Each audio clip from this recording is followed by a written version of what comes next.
Asalaamu calaykum waraxmatullaahi wabarakaatu. Kusoo dhawaada channelka Maxamuud Cabdilaahi Xasan. Maanta iyo video cusub oo ka hadli doono dalka Burkina Faso.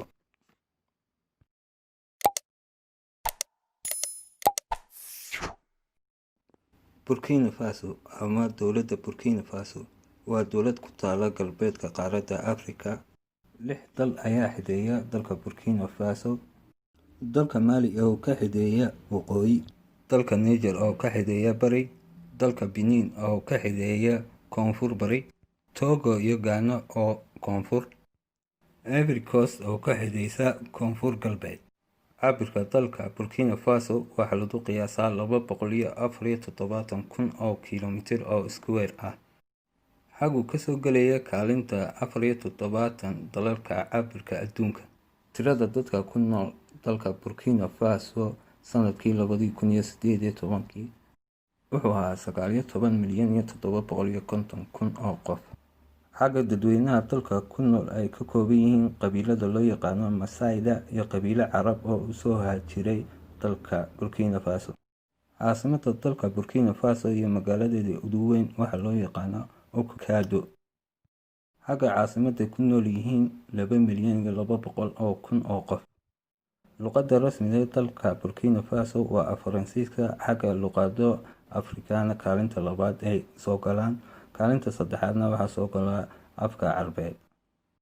Diinta dalka Burkina Faso 60% waa Muslimiin. Xagga Kiristaanku soo galaan 16%, qaybta loo yaqaano Katoliika. Xagga Kiristaanku soo galaan 3%. Xagga diinta Islaamku ay soo gaadhay qarnigii 7 ee Hijriga. Madaxweynaha dalka Burkina Faso magaciisu waa Roch Marc Christian. Lacagta dalka laga isticmaalo waa franc. Xagga xorriyaddeedii kala soo noqday gumaystaha Faransiiska 1960. Burkina Faso macnaheedu waa dhulkii dadka daacadda ahaa.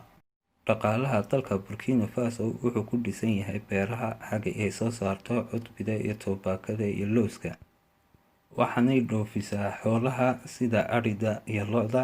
Waxay soo saartaa macdanta loo yaqaano dahabka. Xagga dadweynuhu 80% yihiin dad beeraley ah. Xaggay kaalin sare kaga jirto xagga caafimaadka iyo waxbarashada dalalka qaaradda Afrika. Waxaan rajeynayaa inay ka faa'iidaan videodan macluumaadka ku dhex jira ee ka sheekeynaysa dalka Burkina Faso.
daawadayaasha channelka Maxamuud Cabdilaahi Xasan waxaa ka raali gelinayaa hadday macluumaadka dalka aan ka soo gudbiye iska yar yihiin.